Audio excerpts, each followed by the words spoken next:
Synopsis of the books of the Bible. Major Prophets. Daniel. By JND Darby. Chapter 9. Daniel's Confession, Intercession and Plea. God's Answer. Daniel 9 gives us a vision concerning the people and the holy city, consequent on Daniel's confession and intercession. It is, as has been remarked, in connection with the oppression of the Western power. Indeed, the details related to oppression. The prophet had understood, not by a direct revelation, but by the study of Jeremiah's prophecy, by the use of those ordinary means that are within the reach of the spiritual man, that the captivity, the duration of which Jeremiah had announced, was near its end. The effect on Daniel's mind, true sign of a prophet of God, was to produce an ardent intercession on behalf of the desolate sanctuary, and the city which Jehovah loved. He pours out his heart in confession before God, acknowledging the sin of the people and of their kings, the hardness of their hearts, and the righteousness of God in bringing evil upon them. He pleads the mercies of God and demands favor for Jehovah's own sake. The prophecy is God's answer to his prayer. 70 weeks are determined upon the people of Daniel and upon his holy city. Jehovah does not yet acknowledge them definitely for his own, but he accepts the intercession of the prophet, as he had formerly done that of Moses, by saying to Daniel, "Thy people and thy city." Daniel stands in the place of mediator. He has the mind of God, his words, and thus he can intercede. Compare on this deeply interesting point, Genesis 20 verse 7, Jeremiah 27 verse 18, John 15 verse 7. God's revelation. His 70 weeks upon the people and the holy city. At the end of these 70 weeks, separated from among the ages, the time should come, decreed of God, to finish the transgression, to seal up, that is, to make an end of sin, and to put it away, to pardon iniquity and bring in everlasting righteousness, to seal up all vision and prophecy, and to anoint the Holy of Holies. This, observe, with respect to the people of Israel and to the city. It is the entire re-establishment of the people, and of the city, in grace. The three parts of the 70 weeks. This period of 70 weeks is divided into three parts, 7, 62, and 1. During the first part or the 7 weeks, the desolate city and its overthrown walls would be rebuilt in troublous times, or in the strait of times. After 62 weeks, that is, after 69 altogether, the Messiah should be cut off, and should have nothing. This is the true sense of the words. He to whom the kingdom and the glory belonged, instead of receiving them, should be cut off and have nothing. But after this event, the city and the sanctuary, which had been rebuilt, should be destroyed, and the end should be like a desolating flood, and there should be an ordinance, or determinate decree, of desolation until the end of the war. This is, in general, the complete history of the desolations. 69 weeks have been accomplished. After that, the Messiah is cut off, but the precise moment at which this takes place is not indicated. The course of the 70 weeks is thus entirely interrupted. The cutting off of the Messiah was not the moment of the re-establishment of the people and of the city. The result is plainly announced, a period of desolation until the end. Its duration is not given. We shall find in Daniel 11 the same manner of treating an analogous period. The people of a prince who was yet to come should destroy the city. The 70th week, its last half. After this, the Spirit of God takes up the 70th week, the details of which were not yet unfolded. The prince that shall come confirms a covenant with the mass of the Jews. The form of the word many, see note 1, indicates the mass of the people. This is the first thing that characterizes the week.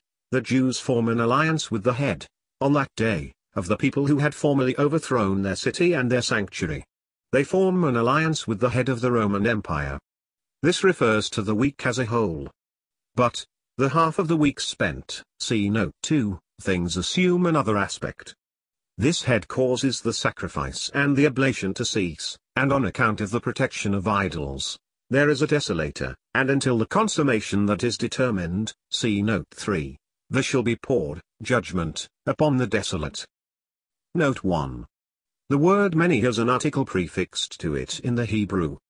The same thing is the case in other parts of Daniel, to which we shall draw the reader's attention, and which clearly prove that the mass of the people is in question. The many. The same form of phrase is found in Greek. 2 Corinthians 2 verse 6, and 9 verse 2, end of note 1. Note 2. We may observe that the Lord only speaks expressly of the last half-week, of the time of tribulation which follows the setting up of the idol that maketh desolate in the holy place. Some have thought that there would be only this half-week to come, Christ, having been cut off in the midst of the week. Others have thought that the 70th week had entirely elapsed before the Lord's death, but that it is not reckoned, Jesus having been rejected, and that this week is found again at the time of the Jews' connection with the wicked one. What the passage tells us is this: first, the prince, the head that is of the Roman Empire, in the latter days makes a covenant referring to one whole week. On the other hand, the Lord speaks of the last half of the week as being to take place immediately before his coming, as the time of unequalled tribulation that precedes it. If this were all, the foregoing history of the prince to come, who makes a covenant, would fall into the general history of the state of things. The question whether 1 or 2 half-weeks remain to be fulfilled, and in what way, during the manifestation of the power of evil, I reserve, as to its full development, for the book of Revelation, remarking only that Messiah is cut off after the end of 69 weeks. We know from the New Testament that his ministry lasted just half the week. Of this clearly, the prince or Jews, with whom he makes alliance, would make no account. The interpretation of this passage is clear: the covenant for a week with the prince to come, as if 69 weeks alone were run out, Messiah and his cutting off being ignored, and a half-week of utter oppression because of idols, till the consummation decreed. End of note 2. Note 3. This is an expression constantly used for the last judgments that shall fall upon the Jews, see Isaiah 10 verse 22, and 28 verse 22. The second verse of this last chapter compares the desolator to a flood, as in verse 26 of the chapter we are considering.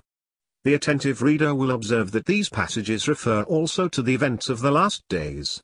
Remark also the covenant in Isaiah 28 verses 15 and 18.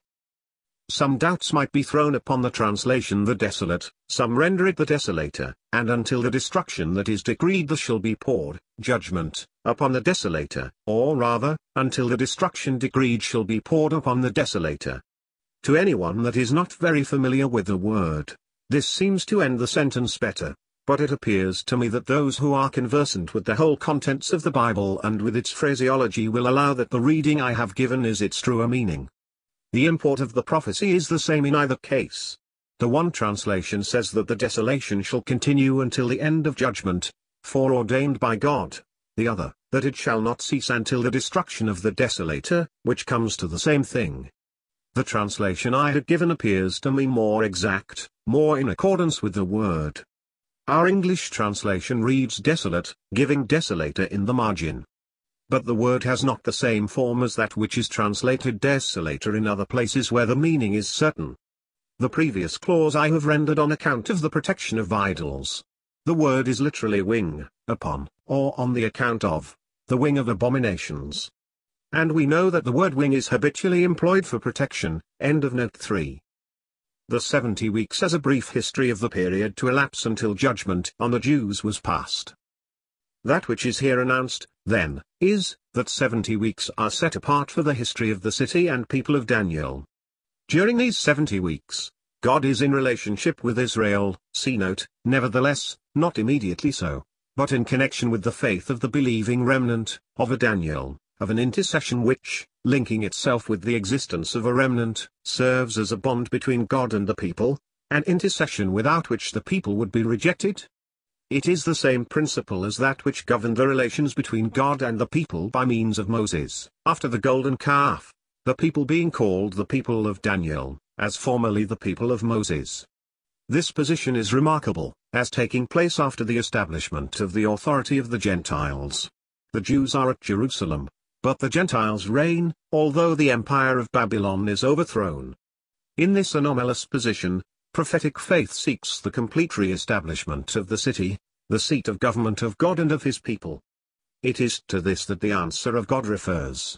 A brief but complete history is given of the period which should elapse until the judgment upon the Jews was accomplished and past. Note: the power of the Gentiles existing at the same time. We know from Scripture that the restoration of Jerusalem took place under the reign of the Gentiles, as well as the whole course of the 69 weeks which have assuredly passed away. The 70 have all the same character in this respect. It is only at the end of the 70 that pardon is granted. Whoever may be the instrument of establishing the covenant, the fourth beast will be at that time the ruling power of the Gentiles, to whom God has committed authority. It is very important, if we would understand the 70 weeks, to remark this state of things: the Jews restored, the city rebuilt, but the Gentiles still occupying the throne of the world. The 70 weeks have their course only under these conditions. It must be well understood that it is the people of Daniel who are meant, and his city, which is to be re-established in their former favor with God. The long-suffering of God still now waits. The Gentile power has already failed in faithfulness. Babylon has been overthrown, by means of intercession, the Jews provisionally restored, and the temple rebuilt. The 70 weeks had very nearly elapsed when Christ came. If the Jews, and Jerusalem in that day, had repented, all was ready for her re-establishment in glory. Abraham, Isaac, and Jacob could have been raised up, as Lazarus had been. But she knew not the day of her visitation, and the fulfilling of the 70 weeks, as well as the blessing that should follow, had necessarily to be postponed. Through grace, we know that God had yet more excellent thoughts and purposes, and that man's state was such that this could not have been, as the event proved. Accordingly, all is here announced beforehand. Compare Isaiah 49 verses 4 to 6, end of note. Messiah cut off, the consequences. A new element of great importance is also introduced: the Messiah should be cut off. He would have nothing of that which in right belonged to him. The consequence of this would be the destruction of the city and of the sanctuary, desolation and war. It would be the prince of another empire, not yet in existence, who should thus destroy the city and the sanctuary. The relations between God and the people were now completely broken off for the time, even as regarded a believing remnant. The faith of Daniel was rejected in the person of Christ as the prophet, and in the denial of Christ expressed by the declaration that they would have no king but Caesar, and the people and the city were given up to desolation. The covenant and the idolatry. But there remained 1 week yet unaccomplished with this faithless and perverse, but yet beloved, race before their iniquity should be pardoned, and everlasting righteousness brought in, and the vision and the prophecy closed by their fulfillment. This week should be distinguished by a covenant which the prince or leader would make with the Jewish people, with the exception of the remnant, and then by the compulsory cessation of their worship through the intervention of this prince. After that the Jews had placed themselves under the protection of idols, this unclean spirit, long driven out of the people, having again entered into them with 7 others worse than himself, the desolator comes, and the final judgments are inflicted on the people, terrible judgments, but the extent of which is definitely fixed by God when their measure shall be full. Thus we find a very precise answer is given to the prophet's request, an answer which very distinctly unfolds the consequences of the connection of Daniel's people with the Gentile power. Their position is very clearly set forth, while the relationship with God, by means of the prophet's intercession, still exists. Messiah's rejection, the Jews' dispersion and the Great Tribulation.